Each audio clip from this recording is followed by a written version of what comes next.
नमस्कार, मैं दीपक कुमार और इस वक्त जो है कि हम बांका जिला के अमरपुर महादेवपुर पंचायत के बागंज में हैं और यहाँ पे हमारे साथ पोल्ट्री फार्म के मालिक जो हैं ऑनर विपुल जी हैं।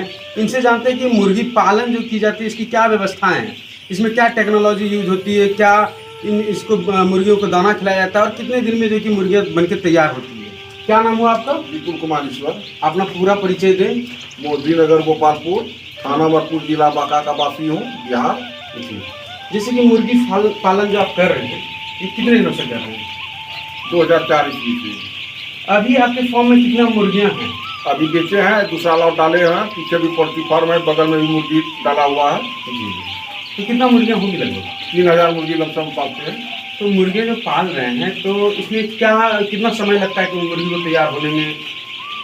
जिस दिन फिक्स आता है उससे ठीक 1 महीने में मुर्गी बेच देते हैं। करते हैं तो उसका क्या विधान है, कैसे मतलब रख रखाव करें जो कि मुर्गी जो है कि ज़्यादा से ज़्यादा सुरक्षित है? बहुत दिन से पोल्ट्री फार्म कर रहे हैं, नॉलेज भी है, अनुभव भी है।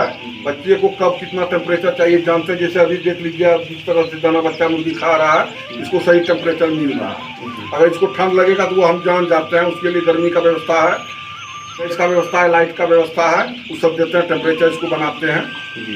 जैसे मुर्गी बच्चे को जो दाना देते हैं तो अभी कौन सा दाना देते हैं? जैसे अभी हम कम धेनु का दाना खिलाते हैं, डायरेक्ट कंपनी से लाते हैं फीड, और फिक्स भी कंपनी से लाते हैं। तो क्या प्राइस पड़ता है उसका लगभग? वो रेट आता है, हर वक्त हर समय का अलग अलग रेट आता है। जैसे कि अभी बच्चे को हम दाना दे रहे तो और फिर बड़ा होता है तो उसको कैसा दाना दिया जाता है, या उससे बड़ा होता है तो कैसे मतलब शुरू में दाना इसका प्री स्टार्टर बोल के आता है, उसके बाद स्टार्टर क्रम आता है, उसके बाद डब्बे पर पहले फिनिशर जिसको कहते हैं, 3 प्रकार का दाना खिलाया जाता है। मुर्गा बेच के क्लियर हो जाता है। तो दाना में जो अंतर है तो क्या प्राइस में भी डिफरेंस है।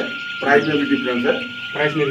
अच्छा, तो मुर्गी का जो पालन कर रहे हैं तो इसमें जो बीमारियां होती हैं तो बीमारियां से आप लोग को कैसे पता चलता है? जैसे मुर्गी को कोई भी तरह का बीमारी होता है, इसके हमको कुछ विभाग से ट्रेनिंग भी किया 2004 में भागपुर में। वहाँ जो डॉक्टर थे वो हम लोग को ट्रेनिंग भी दिए हैं, उससे हमको बहुत नॉलेज होता है। अगर किसी तरह का बीमारी हो जाता है तो हम लोग पकड़ लेते हैं। जैसे कि कोई बीमारी हो गया तो इसके लिए क्या उपचार की व्यवस्था, जैसे डॉक्टर हैं इसके? यहाँ व्यवस्था डॉक्टर का व्यवस्था नहीं है। पोल्ट्री फार्म या कुछ विभाग से जुड़ा हुआ डॉक्टर का कोई व्यवस्था नहीं है। ना तो यहाँ मेडिसिन मिलता है, भागपुर से ही जाकर के लाना पड़ता है। जो बीमारी होता है हम लोग जान जाते हैं, नहीं जानते हैं तो सीनियर को पूछते हैं, कंपनी में पूछते हैं, वो बताते हैं, उस तरह से दवाई हम लोग चलाते हैं। मतलब जैसे कि बीमार हो गया मुर्गियाँ तो उसके लिए कंपनी से संपर्क करते हैं? हाँ, करते रहते हैं। कंपनी उसका सही उपचार करवा देता है, ट्रीटमेंट करवाता है। कंपनी में डॉक्टर वर्तमान रहता है। अच्छा, जैसे कि मुर्गा का पालन कर रहे हैं तो क्या आप लोग टेक्निकल चीज़ को इस्तेमाल करते हैं जिससे कि मुर्गा ज़्यादा से ज़्यादा सही टाइम पे विकसित हो और सही मुनाफा आप कमाएं? सबसे इसका रख रखाव व्यवस्था, साफ सफाई सबसे महत्वपूर्ण चीज़ है। ये पोल्ट्री फार्म साफ सफाई महत्वपूर्ण चीज़ है। कभी किसान को लॉस नहीं होगा। जैसे कि टेक्निकल चीज़ को आप इस्तेमाल कर रहे हैं? वो टेक्निकल चीज़ नॉर्मली जो आप इस्तेमाल करते हैं वही इस्तेमाल कर रहे हैं। अच्छा, तो क्या मुनाफा होती है? बाजार पे निर्भर करता है, और बस किसी में लॉस भी हो जाता है, लेकिन अधिकतर अगर सही ढंग से किया जाएगा तो इनकम लाभ ही होता है। जैसे कि कोई किसान नया जुड़ना चाहता है कि मुर्गी फार्म हम करें तो उसको इसके लिए सुझाव है, और हम लोग जाकर के उनके फार्म पे भी जाकर के व्यवस्था देख लेते हैं, करवा भी देते हैं, दाना बच्चा भी बेचते हैं हम लोग। दाना वगैरह भी? हाँ, दाना बच्चा भी हम लोग सप्लाई करते हैं, और उसके लिए व्यवस्था है कि नया फार्म जो है उनको जानकारी नहीं, उसको हम लोग ट्रेंड कर देते हैं।